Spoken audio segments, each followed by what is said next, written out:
Assalamualaikum warahmatullahi wabarakatuh. Dalam masalah ekonomi, terdapat pembahasan yang menarik untuk dibahas secara lanjut tentang kegiatan perekonomian yang menyangkut skala besar seperti sebuah makro, di mana fokus dari konsentrasi ilmu ini lebih memperdalam tentang perekonomian, baik menyangkut pada suatu negara ataupun menyangkut dengan hubungan internasional antar negara. Sehingga memang dalam mendalami ilmu ini, subbab yang akan dibahas terbilang cukup luas untuk dijelajahi. Nah, sebelum membahas lebih lanjut, perkenalkan nama saya Nandito Prasetyo, bersama rekan saya yaitu Amzar Saifullah, Muhammad Dinda, dan Safi Akmal. Kami dari Prodi Ekonomi Syariah kelas A, Fakultas Ekonomi Bisnis UPN Veteran Jakarta, akan membahas mengenai pendapatan nasional dalam perspektif Islam untuk mata kuliah Ekonomi Makro Islam yang diampu oleh Bapak Anwar Fatoni LCMA. Selanjutnya,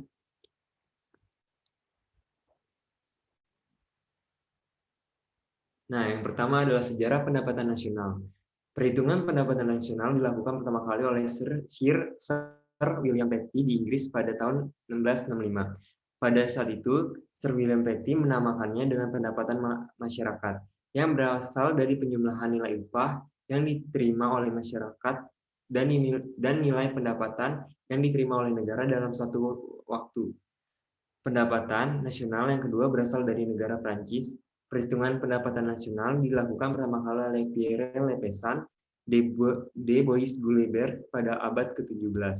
Pada tahun 1919, sebelum Perang Dunia Pertama berakhir, tercatat ada 13 negara yang sudah menerapkan perhitungan pendapatan nasionalnya. Di pertengahan antara Perang Dunia Pertama dan Perang Dunia Kedua, terjadi peningkatan terhadap negara yang menghitung pendapatan nasionalnya yang tercatat mencapai 33 negara yang sudah menerapkan perhitungan pendapatan negara pada tahun 1939. Next.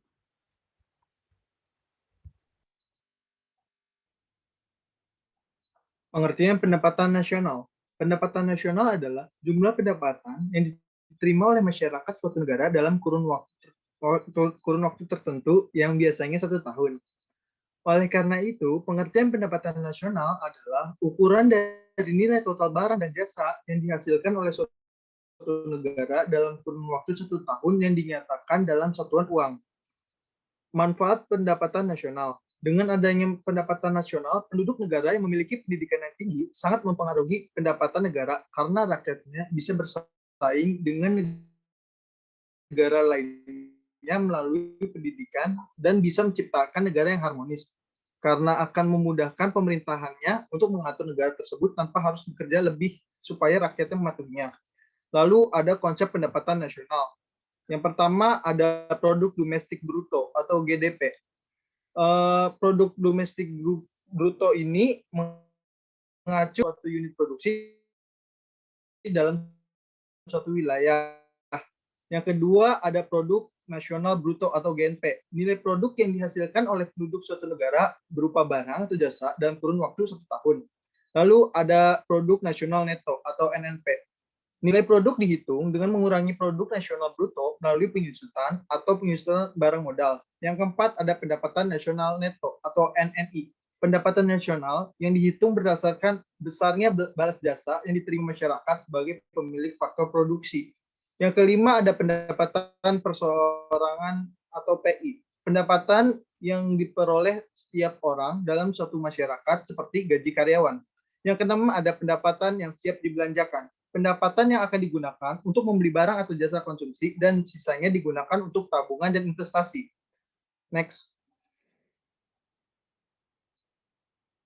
Pendapatan negara dan pendapatan nasional dalam perspektif Islam. Pendapatan nasional adalah seluruh pendapatan yang diterima oleh seluruh anggota masyarakat atau seluruh rumah tangga keluarga dalam suatu negara dengan kurun waktu tertentu. Dalam hal ini biasanya dalam rentang waktu 1 tahun.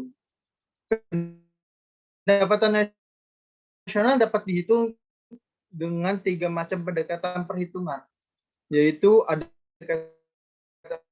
produksi. Pendapatan nasional adalah total nilai tambah barang dan jasa yang dihasilkan oleh semua sektor ekonomi suatu negara. Yang kedua ada pendekatan pendapatan.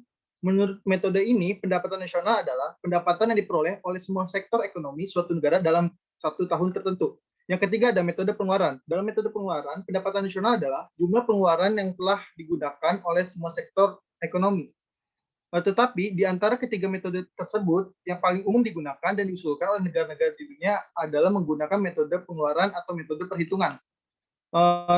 Pendapatan nasional dalam perspektif Islam, ekonomi Islam memandang pertumbuhan ekonomi sebagai sebuah sarana untuk meningkatkan kesejahteraan materi manusia tanpa memandang ras, agama, dan bangsa. Lebih dari itu, ilmu ekonomi Islam mempunyai orientasi ganda dalam hal ekonomi, yaitu kesejahteraan materi dan kepuasan batin. Next. Selanjutnya ada sumber-sumber pendapatan nasional dalam ekonomi Islam. Yang pertama itu ada pendapatan pajak. Pajak merupakan sumber pendapatan nasional yang bisa dibilang merupakan sumber paling penting atau paling vital untuk belanja suatu negara. Pajak adalah iuran atau kewajiban menyerahkan sebagian kekayaan dalam hal ini untuk pendapatan suatu negara. Efektivitas dan efisiensi dalam pemungutan pajak seperti administrasi perpajakan sangat menentukan penerimaan pajak. Semakin ribet administrasi yang harus dilakukan menyebabkan keengganan WP untuk membayar pajak. Lalu yang kedua ada pendapatan non pajak. Nah, pendapatan pajak ini adalah pendapatan negara yang tidak berasal dari pajak tentunya. Sumber pendapatan nasional non pajak sering digunakan oleh pemerintah untuk meningkatkan layanan kepada masyarakat agar pada tahun berikutnya masyarakat menjadi giat atau patuh teratur untuk membayar pajak. Dalam pengadaan ajaran Islam, yang sangat diutamakan dalam pendapatan nasional adalah sistem pajak, namun berbeda dengan ekonomi konvensional. Pajak dalam pandangan Islam harus menjadi distribusi yang dibentuk atas dasar prinsip sama rata, netralitas tinggi, dan kemudahan serta produktivitas. Nah, berikut ada sumber-sumber pendapatan yang ada pada zaman Rasulullah. Yang pertama itu ada gonimah. Gonimah itu secara arti memiliki arti perolehan atau jarahan. Harta merupakan yang didapatkan hasil peperangan antara kaum muslimin di kota Madinah dengan kaum musyrikin di kota Mekah. Kaum musyrikin diperangi oleh kaum muslimin pada masa itu adalah kaum kafir. Nah, harta rampasan itu menjadi harta dari kaum Madinah. Lalu yang kedua ada sodako. Sodako itu artinya benar, pembuktian dari syahadat keimanan yang diwujudkan dalam pengorbanan tapi secara materi. Di sini ada 3 jenis sodako, yang sodako sunnah, sodako wajib, dan juga sodako dalam rangka melakukan amar ma'ruf. Yang ketiga ada infak.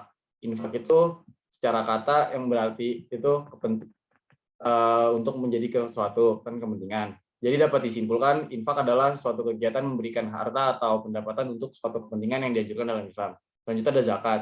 Zakat itu dalam bahasa Arabnya artinya menumbuhkan. Artinya menambahkan, dan juga barakah arti memiliki memberkatkan. Thorir yang memiliki arti mensucikan, dan yang terakhir an'ama yang memiliki perkembangan. Nah, jenis-jenis zakat itu ada zakat binatang ternak, zakat perhiasan, zakat pertanian, dan perkebunan, zakat perniagaan. Yang kelima ada usyur. Usyur dapat diartikan sebagai 1/10. Dalam pendapatan mereka, sistem 1/10 ini terbagi menjadi 2. Yang pertama itu 1/10 diperoleh dari lahan pertanian, yang kedua itu 1/10 diambil dari perdagangan. Terus yang selanjutnya ada jizyah. Jizyah itu berasal dari kata jaza yang memiliki arti kompensasi. Sedangkan menurut Islam atau istilahnya jizyah merupakan beban atau tanggungan yang diperoleh penduduk non-muslim yang berada di pemukiman wilayah yang bercorak Islam. Selanjutnya ada khoroj. Khoroj itu dari bahasa Arab memiliki arti kontrak, sewa menyewa dan menyerahkan. Sedangkan menurut istilah yang dapat kita artikan adalah bentuk pajak yang diperoleh atas tanah atau hasil dari peroleh yang kita dapat dari tanah tersebut. Terusnya pajak tambang dan harta karun. Pajak tambang ini diperoleh dari hasil-hasil tambang seperti emas, perak, besi, dan lain-lainnya. Terus yang terakhir itu ada wakaf. Wakaf itu menurut Islam artinya berhenti, menahan atau diam. Menurut hukum Islamnya tadi memiliki pengertian yaitu menyerahkan suatu hak yang kita miliki atas suatu barang atau objek yang dia miliki sebelum dan objek tersebut bersifat tahan lama.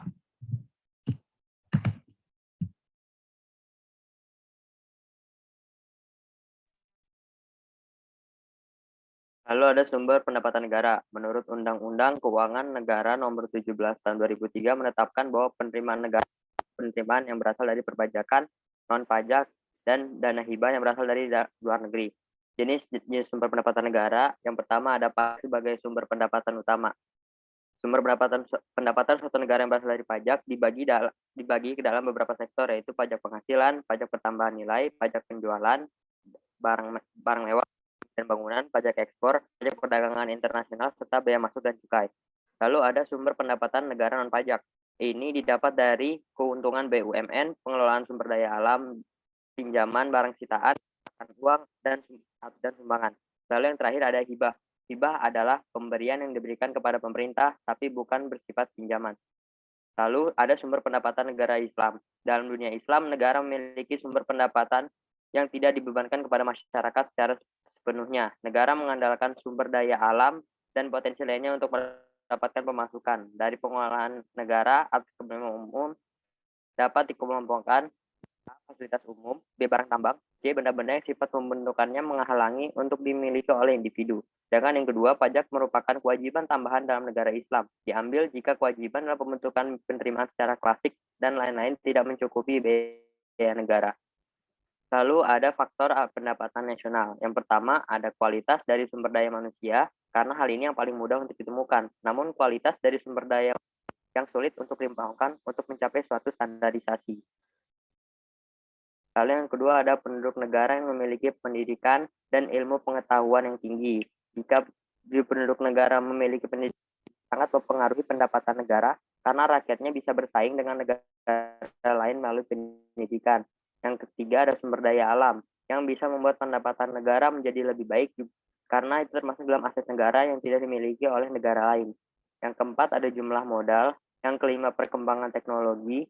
Jadi apabila negara tersebut memiliki teknologi yang sederhana, transfer jasa yang dihasilkan relatif sedikit serta sebaliknya. Lalu yang terakhir lalu keenam ada kebijakan dari pemerintah. Jika negara memiliki pemerintahan yang berwibawa, bertanggung jawab, bersih serta berkualitas, maka pemerintah negaranya akan membuat kebijakan yang tepat, baik dan benar di bidang ekonomi, sosial, politik. Yang terakhir ada stabilitas keamanan, yaitu kunci untuk mengharmoniskan pendapatan nasional karena dengan keamanan yang terjamin maka banyak negara modal dengan kepercayaan yang maksimal.